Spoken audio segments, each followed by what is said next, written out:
Hi, today I'm going to be talking about how I ended up in an RV and the good, bad, and ugly about living in one, so stay tuned.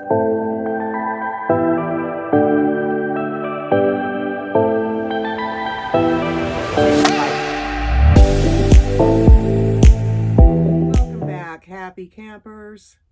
How are you guys today? I hope everybody is doing well out there. I know we're having a real rough time of it right now, and I'm praying for the entire planet. I'm going to pray. Might as well make it a big one, right? I decided to come on today and just kind of let you get to know me a little bit. I haven't done that yet since I've had this channel. I thought today what I would do is talk about my RV life, the good, the bad, and the ugly of living in an RV. I'd like to ask, if you're new to the channel, hit that subscription button, smash the notification bell, or tap it. How about tap the notification bell, and then you can pick what you want under there. Whether you want to get everything I put out or personalize it, whatever you want to do. And then the thumbs up is, the like button is really super important for my growth on YouTube. First of all, this is one of my products at Teespring that I am selling. The link for my Teespring store is on my About page. So this is my Happy Camper logo. You can't really see it on here because I did dark ink against a dark background, which was silly. But other sweatshirts that aren't purple, you can see it clearly. These are my Happy Camper stickers, and I still have many. So if you want one, shoot me a comment. My email is on my About page. This is another part of my Teespring. Absolute Truth. And then it has my Happy Camper little logo on the back. I'm drinking tea out of my favorite mug. I was a nurse. I played nurse for a long time. And this is my nurse line at Teespring. And on the back, or on the other side, I should say, it has, I've got hot tea in here, so I'm trying not to spill it. Thank you for all you do. And right now, boy, is that important. First, let's talk about what landed me in an RV in the first place. I was living in a big city, working for the biggest lab in the world. I worked as a team lead for specimen management, which means if something came in that there was a test that had to be run and they didn't send us the right tube, or they didn't send us a tube at all, or whatever. There was an order that we couldn't understand, and so we can't run a test until we get clarification. That's what I did. I spent all day solving problems, 400 to 500 problems a day. I had been there just under 10 years, which was my goal. I wanted to make it to that 10-year mark. Oh my gosh, it was muy importante for me to make it to the 10-year mark. Why, I don't know. My anniversary date was March 15th, 2015. I started working for this lab March 15th, 2005. 5 days before March 15th, 2015, I got fired.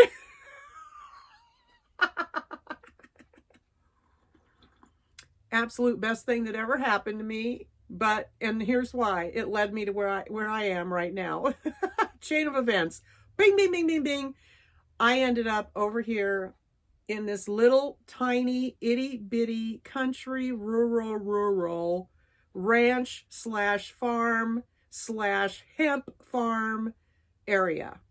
I hate the city for living in. I love the city for visiting. I love to go to St. Louis. I love to go to Chicago. I would love to go to New York. Never been. I love to go to the cities. I absolutely love Chicago. It's my favorite city. But I don't want to live there. It's too busy. There's too many people. It's just not me. I love country. I want to be in the country. I have loved the country my whole entire life, and never dreamed in my whole entire life that I would end up ever living in the country. I was in my 60s when I got fired. But before I got fired, My plan of action was I was going to be working for the rest of my natural life because A, I had no savings. B, I was barely making it paycheck to paycheck. And I was making over $50,000 a year, but the city I was living in for a one-bedroom apartment was $1,200 a month. Then they added all this other baloney on top of it, and I ended up paying almost $1,400 a month to live in a one-bedroom apartment. Had a car payment, had cable bill, had all of this stuff, barely making it at over 50 grand. There's something wrong with that picture, right, folks? I was extraordinarily unhappy and just thinking, that's me. I'm going to be working till the day I die. My ultimate dream was to be as lazy as I wanted to be and never have to work ever again in my life, or leave my house if I don't want to ever again in my life. That was my ultimate dream. Not to go see Alaska, not to go to Europe, none of that. No, no, no, no, no, no, no. My ultimate dream, I want to be in the country, not having to work. That's it. I want to be lazy. A chain of events happen. I get fired from the biggest lab in the world, making a whole buttload of money. Now I got to deal with the fact that, now what? I'm okay. Cardboard box, maybe? A tent in Tent City. I mean, that's probably where I was headed, but chain of events happened, which led me to come where I am. I ended up buying an RV because it was what I could afford for a place of my own. And I'm looking at ads in RV Trader or Van Trader or something like that, because I wanted a tiny house. That was my ultimate, oh man, I wanted to build a tiny house and just park it somewhere and yay, get on with my life. Well, that didn't happen. And so I go see these RVs that I thought I was going to buy and got led to the one by a believer that I ended up buying. He was the owner of the place, and it was the best decision. What I bought was a 1981 carriage fifth wheel. I'm not educated when it comes to RVs. I'm not educated when it comes to RV parks. I'm not educated when it comes to anything to do with RVs. I knew nothing. All I knew was this was in excellent shape and it was $4,000, and I had $4,000. Just barely over $4,000, maybe just right under $5,000. So I paid cash for this bad boy. It cost me, it was $400 and some odd to pull it from where it was to where I was going to park it. So let's talk RV parks. In the area where I live, there are 3 parks. 2 of them, I drove through them. Both of them right up against the river. One was all gravel, no grass. The other one has grass, but the vibe driving through that park was, it didn't feel good. Likewise, the one with all gravel. Third park is the one I ultimately moved into. When I came to talk to them about putting my RV here, and I told her what year it was, the owner, she says, oh, I don't know. And I said, well, let me show you pictures of it, and I'm going to clean it up, and I'm going to, I'm really going to do everything to make it look nice and this and that. So I showed her pictures of it, and she's like, oh, that's not too horrible. Okay, all right, okay, we'll take you on. Well, how long do you want to live here? And I said, forever. I have no plans of going anywhere. This RV park takes people on long-term basis. So I signed the lease, and $350 a month rent. Now I own my RV, so I don't have any payments there. So I'm now going to go from a $1,400 a month rent to $350. But my income has also significantly dropped. I'm now living on my husband's Social Security. What he makes is a heck of a lot more than what I would be getting if I were getting under my own Social Security. I'd be Box Van D'ing it right now. I'd be getting about $900 a month. I found out after I got into the park that RV parks don't take RVs that are under a certain age. Their cutoff here at the time I think was 1998. They wouldn't take an RV that was older than 1998. So it was by the grace of God that I got in here in the first place. So that's how I ended up in an RV park in the country, not having to work.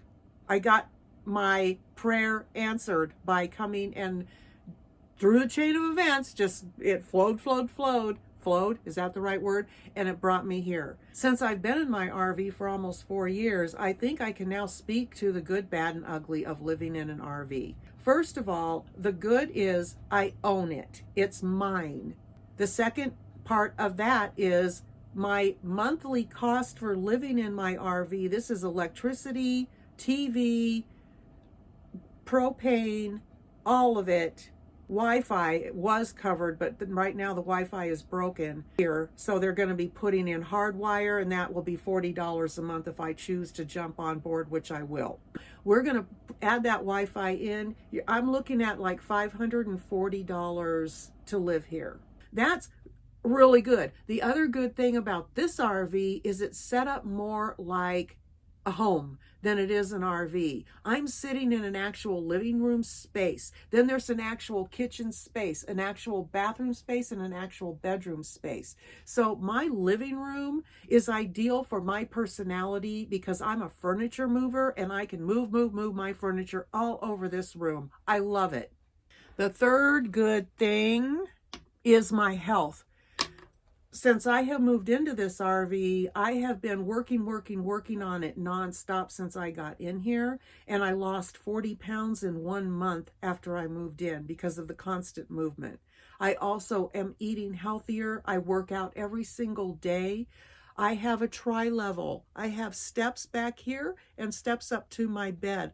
I love being in a tri-level. I love it. Always wanted stairs. Now I've got them, but I use that step every day to do step-ups. That's part of my workout routine. The bad, of course, it's getting down into the fact that you can actually live in an RV by getting rid of a lot of things. Now that can either be a good or a bad depending on your bent. My bent is I've always been a minimalist. Am I emotionally attached to my things? I can be, but I have over time been told by God, get rid of this, get rid of this, get rid of this, all of it leading to me living in an RV. So I just did what God said and reduced. I've had to get rid of a lot of furniture I had furniture in here that was ridiculously too big. So the bad is the storage. Furniture, you have to have small furniture, things like that. Not a lot of ugly. Oh. The other bad is the weather. Insulation in an RV is minimal, so you have to do all kinds of things in your RV to make it comfortable to live in, especially for me. I live where it snows and I live where it gets below 0. So I've had to do a lot in here. I have an RV insulation winter video on what I've had to do to put insulation in here. That's the bad, is having to figure all that out, but it's also been really great because it's been a lot of fun to figure all that out. So the weather, storage, and then the age of my RV. I'm very blessed to be able to be here, but if I ever had to move, it would be really hard to find another place to put it. And so then the ugly are the tanks. I had my tanks back up and I had a tub full of vegetables because I'd only been in here about a week and I didn't know about gray tank and black tank and all of this and that. And so my gray tank backed up. My black tank, because I have a house toilet, every 3 flushes, I'd have to go out and open up the black tank. That wasn't happening. So because I'm permanent in the RV park, changed out the accordion tube for PVC pipe.